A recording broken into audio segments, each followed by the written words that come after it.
Shalom, selamat pagi rekan-rekan pemuda. Kembali lagi bersama saya Immanuel Christian dalam pembacaan SPP Sunday 31 Agustus 2025.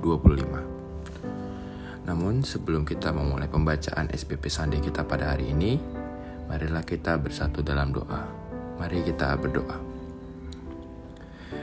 Selamat pagi Bapa, selamat pagi Yesus, selamat pagi Roh Kudus.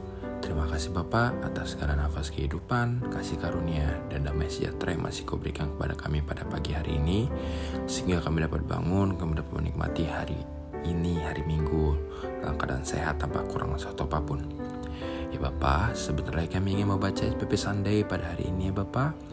Kiranya Bapa, Engkau yang menyertai, Engkau yang membimbing kami, Engkau juga yang memberikan pengertian atas firman, atas pembacaan yang akan kami baca pada hari ini. Kiranya ya Bapa, dimanapun kami berada, di rumah kami masing-masing, Engkau juga yang menyertai dan menjaga kami. Terima kasih Bapa, terima kasih Yesus. Dalam nama Anak Yesus Kristus kami berdoa dan mengucap syukur. Amin. Baiklah rekan-rekan pemuda, pembacaan Alkitab pada pagi hari ini terambil dari Hakim-Hakim pasal 3 ayat yang pertama hingga yang ke-6. Bangsa-bangsa asli yang dibiarkan tinggal di Kanaan. Inilah bangsa-bangsa yang dibiarkan Tuhan tinggal untuk mencobai orang Israel itu dengan perantaraan mereka, yakni semua orang Israel yang tidak mengenal perang Kanaan. Maksudnya hanyalah supaya keturunan-keturunan orang Israel yang tidak mengenal perang yang sudah-sudah dilatih berperang oleh Tuhan. Yang tinggal ialah kelima raja kota orang Filistin dan semua orang Kanaan, orang Sidon dan orang Hewi yang mendiami pegunungan Libanon dari gunung Baal Hermon sampai ke jalan yang menuju Hamat. Mereka itu ada di sana supaya ia mencobai orang Israel dengan perantaraan mereka untuk mengetahui apakah mereka mendengarkan perintah yang diberikan Tuhan kepada nenek moyang mereka dengan perantaraan Musa. Demikianlah orang Israel itu diam di tengah-tengah orang Kanaan, orang Het, orang Amori, orang Feris, orang Hewi, dan orang Yebus. Mereka mengambil anak-anak perempuan. Orang-orang itu menjadi istri mereka dan memberikan anak-anak perempuan mereka kepada anak-anak lelaki orang-orang itu, serta beribadah kepada Allah orang-orang itu. Demikianlah firman Tuhan. Ujian yang membentuk saat godaan menjadi guru. Pernahkah kamu bermain game dengan level yang makin sulit? Di awal mungkin terasa gampang, tapi justru tantangan yang meningkat membuatmu belajar, berkembang, dan menjadi lebih kuat. Hidup sebagai pemuda Kristen pun serupa. Hidup dalam kehendak Tuhan tidak selalu terhindar dari godaan dan kesulitan, apalagi kalau hidup kita jauh darinya. Namun justru melalui itulah karakter dan iman kita dibentuk. Sobat muda, dalam sabda Tuhan saat ini kita melihat bahwa Tuhan rupanya membiarkan beberapa bangsa asing tetap tinggal di sekitar Israel. Bukan karena ia lemah, melainkan karena generasi baru Israel pun perlu diuji. Apakah mereka akan tetap setia atau tergoda oleh budaya dan ilah-ilah asing? Sayangnya mereka justru jatuh ke dalam kompromi, menikahi bangsa lain dan menyembah Allahnya mereka. Ini bukan soal pernikahan antar suku semata, tapi soal pengkhianatan terhadap perjanjian iman mereka dengan Tuhan.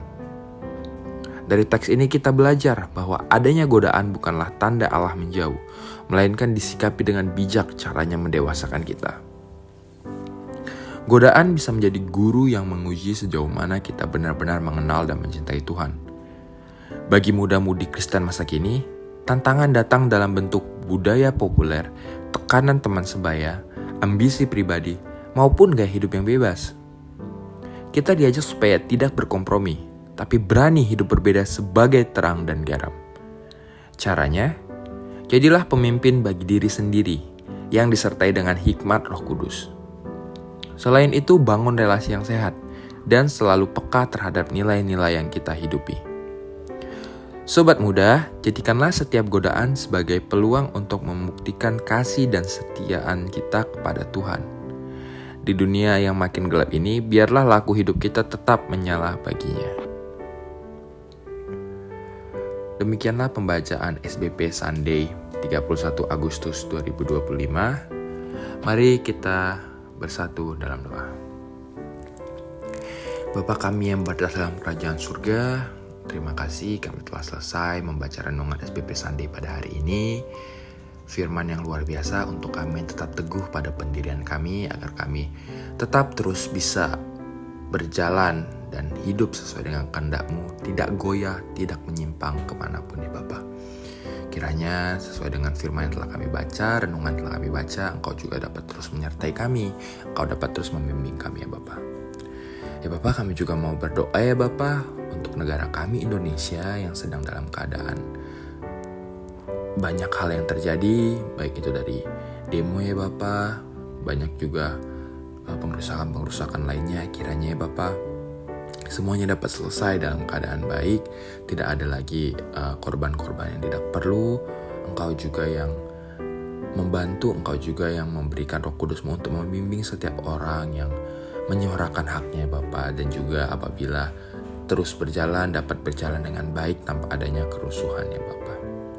Kami juga ya Bapa berdoa untuk diri kami ya Bapa, di rumah kami masing-masing. Engkau juga memberikan kami penyertaan, Engkau juga yang menjaga kami. Untuk keluarga kami, Engkau juga yang ikut campur tangan. Untuk setiap pemuda yang punya masalah ya Bapa, Engkau juga yang membantu menyelesaikan, baik itu masalah pekerjaan, baik itu masalah keluarga, baik itu masalah keuangan. Engkau yang selalu menjaga dan Engkau selalu yang menyelesaikan masalah-masalah kami. Kami hanya manusia lemah ya Bapa, manusia yang tidak berdaya. Kami mohon Engkau juga yang selalu menyertai dan membimbing kami sehari demi hari ya Yesus. Ya Bapa, kami juga mohon ampun atas segala dosa dan kesalahan yang kami perbuat, baik dari pikiran, perkataan maupun tindakan kami. Itu semua ya Bapa, kami mohon ampun di hadapan ya Bapa. Kami merendahkan diri kami Bapa, agar kiranya ya Bapa segala berkat dan kasih karunia-Mu tidak terhalang oleh karena dosa-dosa kami. Terima kasih Bapa, terima kasih Yesus. Kami sempurnakan doa kami dalam nama Anak-Mu Yesus Kristus. Kami berdoa dan mengucap syukur. Amin. Baiklah rekan-rekan pemuda, pembacaan SBP Sunday pada hari ini 31 Agustus 2025 telah selesai. Sampai jumpa kembali bersama saya di pembacaan SBP Sunday selanjutnya. Tuhan Yesus memberkati. See you.